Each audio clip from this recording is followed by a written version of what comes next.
En este video vamos a hablar acerca de la prueba de la segunda derivada o bien del criterio de la segunda derivada. Puede encontrarse con ambos nombres. En videos anteriores nosotros aprendimos cómo determinar un máximo local o un mínimo local utilizando la información que nos proporcionaba la primera derivada. En esta ocasión veremos que tenemos a nuestra disposición una segunda prueba, que es la prueba de la segunda derivada, que sirve para lo mismo, para determinar un máximo local o si ya tenemos un mínimo local.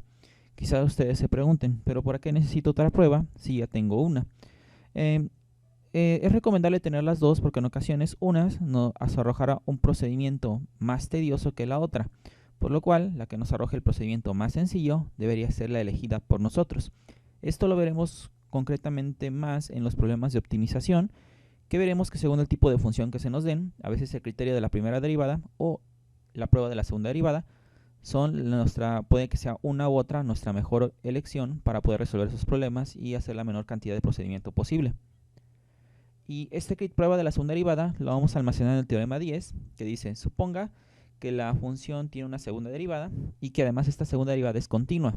Y x0 es un punto crítico, pero vamos a considerar el punto crítico, solamente vamos a restringirnos a aquellos donde la derivada se convierte en 0. Vamos a contemplar solamente esos puntos críticos o números críticos.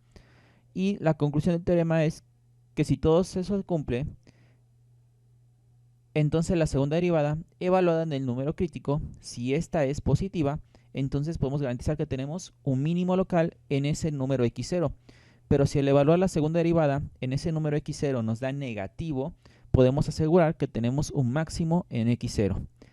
Pero en caso de que en la segunda derivada evaluada en ese punto x0 nos diera igual a 0, la prueba falla. Es decir, puede que tengamos un máximo o un mínimo o no tengamos nada. No nos proporciona una información certera. Por lo cual, si nosotros llegáramos a caer en el inciso 3, sería necesario regresar a la prueba de la primera derivada. Hagamos un ejemplo para que ustedes vean que esto es cierto. Aquí tengo una pequeña representación. Como estoy diciendo que la hipótesis es que la segunda derivada, al evaluarse en este número crítico, sea positivo, quiere decir que cualquier intervalo, por ejemplo de aquí hacia acá, que yo represente este intervalo y, cualquier punto que yo tome de por acá o de por acá o de por acá, vamos a decir que también fb' de x es una cantidad positiva, donde x va a ser cualquier número que se encuentre cercano a x0. ¿Y por qué puedo garantizar eso? Bueno, pues por una de las hipótesis del teorema que dice que fb' es continua y sabemos que un cambio pequeño en x produce un cambio pequeño en nuestra función. Por eso es que puedo garantizar esta parte. Lo que me quiere decir que por el teorema 9, que era acerca de la concavidad, si la cantidad era positiva, nosotros en la segunda derivada podríamos garantizar que era cóncava hacia arriba, que es la forma que ustedes están observando aquí. Y como el número crítico que estamos manejando es el que convierte la derivada en 0, quiere decir que la recta tangente que aquí se va a trazar es horizontal, como la que están viendo en color rojo. Por lo cual nosotros al decir que ya es cóncava hacia arriba, es decir, quiere decir que la curva siempre va a estar por encima de esta recta tangente en color rojo. Y debido a la forma que se va a producir en la función original, vean que esta es la gráfica de la función original, podemos decir que tenemos un mínimo por la forma que está adquiriendo. Algo similar sería para la demostración del inciso 2. Bien, pasamos al ejemplo. Dice, sea f de x igual a un cuarto de x cuarta menos 3 medios de x cuadrada, utiliza el criterio de la segunda derivada para determinar los máximos y mínimos locales de la función. Determine los puntos de inflexión y los intervalos en los que la gráfica de la función es cóncava hacia arriba o cóncava hacia abajo. Y además, trace la gráfica de la función. Vamos a empezar utilizando el criterio de la segunda derivada. El criterio de la segunda derivada lógicamente necesita conocer la segunda derivada de nuestra función, así que la vamos a calcular. Esta es nuestra función, calculemos su segunda derivada. Iniciamos calculando la primera derivada. La derivada de un cuarto de x cuarta, 4 pasa a multiplicar, 4 por un cuarto sería la unidad y quedaría el exponente, le restamos 1 y quedaría x cúbica. La derivada de un cuarto de x cuarta es x cúbica. Y la derivada de menos 3 medios de x cuadrada es menos 3x. Esto es fácil porque recuerden que el 2 pasa a multiplicar. 2 con 2 la unidad, quedaría menos 3 por x a la 1. Segunda derivada. Quedaría como 3x cuadrada menos 3. Listo, ya tenemos la segunda derivada. Ahora, ¿qué necesito? Bueno, la prueba de la segunda derivada necesita conocer los números críticos, limitándonos solamente a aquellos en los que la derivada se convierte en 0. Por lo cual, tendríamos lo siguiente. Recuerden que los números críticos siempre se obtienen de la primera derivada, así que hacemos x cúbica menos 3x, todo esto igualado con 0, y observo que tengo un factor común. Mi factor común es x, lo factorizamos y quedaría x por x cuadrada menos 3 igual a 0. Nosotros sabemos que esto se puede escribir como x es igual a 0, o bien x cuadrada menos 3 es igual a 0. Esto quiere decir que x cuadrada es igual a 3, x es igual a más menos raíz de 3. Resumiendo, tenemos x1 igual a 0, x2 igual a raíz de 3, y x3 es igual a menos raíz de 3. Tenemos 3 puntos críticos para esta ocasión, porque estos 3 números son los que hacen que la primera derivada se convierta en 0. Entonces vamos a crear una pequeña tablita, como la que ustedes están observando aquí, y en la primera columna vamos a poner en el encabezado número crítico. Y número crítico x0. Vamos a pensar que lo vamos a representar con x0. El primer número crítico, vamos a ordenarlos de más pequeño al más grande. Entonces sería el primero menos raíz de 3, luego sería 0 y luego sería de raíz de 3 positivo. Ahora vamos a evaluar la segunda derivada en cada uno de esos números críticos. La segunda derivada es toda esta cantidad. Por eso cuando yo evalúe la segunda derivada, en el primer número crítico que es menos raíz de 3, va a quedar que en las x debo reemplazar menos raíz de 3. Sería 3 por menos raíz de 3 al cuadrado menos 3. Menos raíz de 3 al cuadrado sería 3 por 3, 9. Menos 3 quedaría aquí un 6. Entonces pongo aquí el 6. Ahora voy a evaluar el siguiente número crítico, que pues es menos 3. Y voy a poner aquí fb', perdón, es 0. Evaluado en 0, quedaría aquí 3 por 0 al cuadrado 0, menos 3, pues menos 3. Pongo aquí menos 3. Ahora, el siguiente número crítico que es raíz de 3. Y entonces, la raíz de 3 la sustituyo y quedaría 3 por raíz de 3 al cuadrado menos 3. Raíz de 3 otra vez es al cuadrado es 3, por 3, 9, menos 3, 6. Vean que dio lo mismo que en el pasado. No vayan a pensar que por este menos, este cuadrado va a quedar negativo, porque recuerden que el cuadrado es como si fuera el factor menos 1 por raíz de 3, y cuando se le van al cuadrado, menos 1 quedaría 1, raíz de 3 al cuadrado es 3, por el más 1, 3, por el 3, 9, ¿sale? Bueno, ahora vamos a ver el signo de la segunda derivada. Ponemos signo de fb' evaluada en x0. Y en la primera, pues lógicamente fue más, aquí fue menos, y luego aquí fue más. Ahora, conclusión, vamos a poner aquí la conclusión. ¿Qué tenemos de conclusión? Bueno, que como aquí es un máximo, observamos aquí, perdón, como aquí es un positivo, quiere decir que la segunda derivada es positiva. Conclusión, tenemos un mínimo local. Entonces ponemos aquí mínimo local. Bueno, vamos a hacerlo un poco más pequeño. Vamos a poner mínimo local en, vamos a poner f evaluada en menos raíz de 3. Ahí tenemos un mínimo local. Bueno, un detalle más es que yo ya sé dónde va a estar localizado. O sea, yo ya sé que aquí hay un mínimo local y va a estar localizado en menos raíz de 3. En menos raíz de 3, ahí va a estar nuestro mínimo local. Ahora, pero ¿cuánto va a valer? O sea, ¿qué altura va a tener esa mínima local? Pues hay que evaluar la función original en menos raíz de 3. La función original es esta. Y sería 1/4 por menos raíz de 3 a la cuarta menos 3 medios por menos raíz de 3 al cuadrado. Si metemos todo esto en nuestra calculadora, nos daremos cuenta que aquí nos va a salir menos 9 cuartos. Entonces aquí voy a poner aquí el menos 9 cuartos. Ahora, como aquí es un menos, quiere decir que la segunda derivada es negativa, entraría al inciso 2, entonces nos garantiza que la función tiene un máximo local en x0. Aquí ponemos máximo local en f evaluada en 0, o sea, en ese número crítico, en 0. Y si ustedes sustituyen esto en la función original, pues lógicamente va a salir 0. Ahí tenemos lo que es un máximo local. Ahora, para saber en la siguiente, otra vez es un más. Como es un más, quiere decir que entra el inciso 1. La segunda derivada es positiva. Entonces tenemos otra vez mínimo local en f evaluada en raíz de 3 positivo. Y eso nos va a quedar 9 menos 9 cuartos también.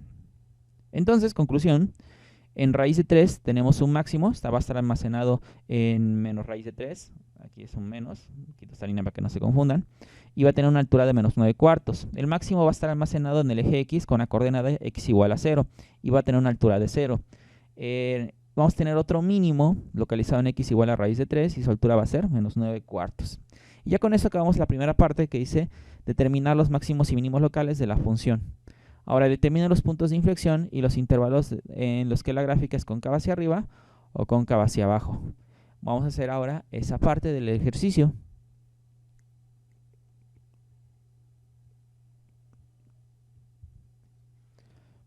Nuestra función la ponemos aquí. Era igual a 1/4 de x cuarta menos 3 medios de x cuadrada. Esa era la función que nosotros estábamos trabajando en el problema. La anoto ahí para que la podamos observar. Y también vamos a tener lo que es, digamos, una tabla como las que creábamos en el criterio de la primera derivada. Pero el objetivo ahora simplemente va a ser los puntos de inflexión. Y vamos a tener la necesidad de ver dónde va a ser cóncava hacia arriba y cóncava hacia abajo para determinarlos. Para determinar los puntos de inflexión, forzosamente necesitamos conocer la segunda derivada de nuestra función. Vean que si yo saco la primera derivada, 3 va a ser x cúbica menos 3x. Y la segunda derivada va a ser igual a 3x cuadrada menos 3. Por lo cual, recuerden que los puntos de inflexión eran aquellos que satisfacían dos condiciones. La primera era que la segunda derivada fuera igual a 0, así que lo igualamos con 0. Esto quedaría como 3x cuadrada es igual a 3, x cuadrada es igual a 1, x es igual a más menos 1. Estos son los posibles puntos de inflexión. Hasta este momento solo son los posibles puntos de inflexión. Para garantizar que lo son, hay la necesidad de construir la tabla. Entonces, por ahora, los posibles puntos de inflexión pues son más 1 y menos 1. Así que nosotros vamos a partir nuestro dominio de la función original de acuerdo a los posibles puntos de inflexión. El dominio de esta función claramente es todos los reales, o sea, menos infinito e infinito. Si lo partimos de acuerdo a estos números, quedaría menos infinito, menos 1, menos 1, 1, 1, infinito. Y ahí está, lo tenemos. Ahora, vamos a hacer algo similar a lo anterior. Vamos a buscar un valor de prueba de cada uno de estos intervalos para ver cómo se comporta la segunda derivada. Aquí, por ejemplo, puedo poner menos 2, aquí podría poner 0 y aquí podría poner 2. Ahora vamos a ver f' de k cuánto vale. Vamos a evaluar la segunda derivada en cada uno de los elementos k que yo escogí. El primero que escogí fue menos 2. Entonces este menos 2 lo voy a sustituir en las x de lo que está aquí. Y quedaría 3 por menos 2 al cuadrado, menos 3. Y esto nos quedaría menos 2 al cuadrado, es 4 por 3, 12, menos 3, 9. Entonces aquí vamos a poner un 9. El otro número que sigue es el 0. Evaluamos la segunda derivada en el 0. O sea, aquí voy a sustituir en las x un 0 y pues lógicamente va a quedar menos 3. Pongo aquí menos 3. Ahora voy a evaluar la segunda derivada en el otro punto que escogí, que fue el 2 positivo. Lo sustituyo aquí, sería 3 por 2 al cuadrado menos 3. Y esto también va a ser 9. Va a quedar aquí 9. Ahora vamos a poner aquí el signo de f' de k. Aquí es más, aquí es menos y aquí es más. Como vean que en este intervalo no hay ceros para la segunda derivada, o sea, la segunda derivada nunca se va a convertir en cero en puntos de estos intervalos abiertos, quiere decir que el signo que vamos a tener aquí se va a mantener en todo el intervalo, el signo que tengamos aquí se mantiene en todo este intervalo abierto y el signo que tengo aquí también se va a mantener en todo este intervalo abierto. Esto gracias a que nosotros ya sabemos desde esta parte que estos intervalos nunca va a haber un número que convierta la segunda derivada en cero. Porque recuerden que si la convierte en la segunda derivada en cero, quiere decir que va a haber un cambio de signo. Pero como aquí no hay esos números, el signo que está aquí se va a mantener en cada uno de estos intervalos. Ahora, en el video anterior habíamos visto que si la segunda derivada era positiva, nosotros ¿qué podíamos decir? Que era cóncava hacia arriba. Aquí vamos a poner concavidad. La concavidad. Entonces, como aquí es positivo, sería hacia arriba. Como aquí es negativa, sería hacia abajo. Y como aquí otra vez es positiva, aquí sería hacia arriba. Ahora, ¿cuáles son los puntos de inflexión? Los posibles puntos eran menos 1 y 1. Veamos, aquí está el menos 1 aquí. A su izquierda es cóncava hacia arriba, si va algo así. Pero a su derecha, perdón, va algo así, perdón. Y a su derecha es cóncava hacia abajo, quiere decir que ahora va a empezar a cambiar la concavidad. Como hay un cambio de concavidad, ¿esto qué nos quiere decir? Que efectivamente el menos 1 es un punto de inflexión. Ahora vean en el 1 positivo, hacia su izquierda es cóncava hacia abajo y a su derecha es cóncava hacia arriba. Como es cóncava hacia arriba, o sea, hay un cambio de concavidad, también el 1 es un punto de inflexión. Por lo tanto, podríamos decir que los puntos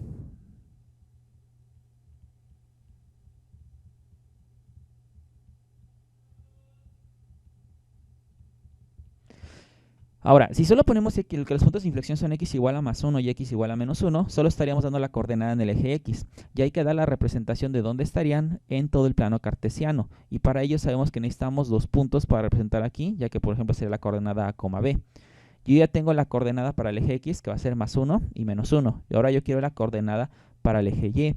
Simplemente vamos a evaluar la función original, que es esta, en estos dos valores de x, porque ya sabemos que sí pertenecen a los puntos de inflexión.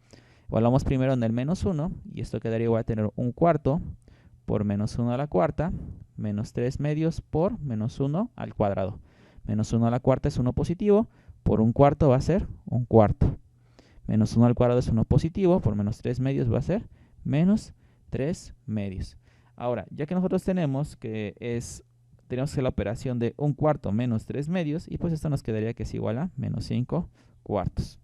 Ahora vamos a evaluar la función original en el otro punto que sabemos que sí va a pertenecer a un punto de inflexión, que es el 1 positivo, y sería un cuarto por menos 1 a la cuarta, menos 3 medios por, perdón, más 1, porque sé que estoy trabajando, menos 3 medios más 1 al cuadrado. Y pues esto aquí también nos va a quedar menos 5 cuartos. Entonces, concluyendo nuestro ejercicio, vemos que teníamos mínimo local en la coordenada en x localizado como menos raíz de 3, cuya altura iba a ser menos 9 cuartos. Menos 9 cuartos iba a ser una de las partes más bajas de la gráfica. Máximo local iba a estar localizado en el eje x con coordenada x igual a 0, pero la altura iba a ser 0. Y otro mínimo local, vamos a tener un segundo mínimo local en la coordenada x igual a raíz de 3, y su altura iba a ser menos 9 cuartos. Esto fue por criterio de la segunda derivada. Ahora, también vimos que íbamos a tener dos puntos de inflexión. Que esos puntos de inflexión iban a tener estas coordenadas. El primero iba a tener la coordenada en x menos 1, aquí lo averiguamos, pero ya para representarlo en el plano necesitamos el valor para la coordenada en y, que sería menos 5 cuartos. Y el otro punto de inflexión tendría como coordenada en el eje x1, y su altura igual sería menos 5 cuartos. Ahí están nuestros dos puntos de inflexión, van a estar localizados en esas coordenadas. Y además vimos que de menos infinito a menos 1 la gráfica va a ser cóncava hacia arriba, de menos 1 a 1 va a ser cóncava hacia abajo, y de 1 a infinito también otra vez va a ser cóncava hacia arriba. Por lo cual, con esta información ya podemos construir la gráfica de la función, que es la que les tengo aquí proyectada. Vean ustedes como aquí tenemos el máximo, que está en color rojo, y los dos mínimos locales que habíamos dicho, que van a estar aquí de estos puntitos rojos. Están graficados aproximadamente. Tengo dos puntos negros. Estos dos puntitos color negro son los puntos de inflexión. Recuerdan que les había dicho que íbamos a tener dos, donde estas iban a ser sus coordenadas en-1 y 1, y estas iban a ser las alturas. Vean ustedes, en-1 y 1, y tienen la misma altura, puesto que ya lo habíamos averiguado desde esta parte, menos 5 cuartos y menos 5 cuartos. Y vemos cómo efectivamente en el primer intervalo es cóncava hacia arriba, en el segundo intervalo, que era el de menos 1 a 1, cóncava hacia abajo, y de 1 hacia infinito, cóncava hacia arriba. Y si quisieran más información, podrían sacar la intersección de la gráfica con el eje x, y eso lo hacemos simplemente igualando la función original con 0, y los valores que nos den es donde la gráfica se intersecta con el eje x.